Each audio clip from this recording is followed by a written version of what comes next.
这是一段非常有温度的祈祷词。这份文字通常出现在一贯道的聚会或家庭活动中，强调感恩、孝道与传承。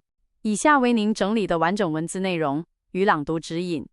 诚心祈愿 Please clasp hands， 请手抱合同或双手合十。1. 感念天恩师德慈悲护佑，今日齐聚一堂，感念父母生我育我成我之艰辛，感念老前人长辈们以慈悲守护家园，更以法乳滋养后学们之慧命，引领我们步入道场，得闻真理。此恩此德，天高地厚，敏感五内。2.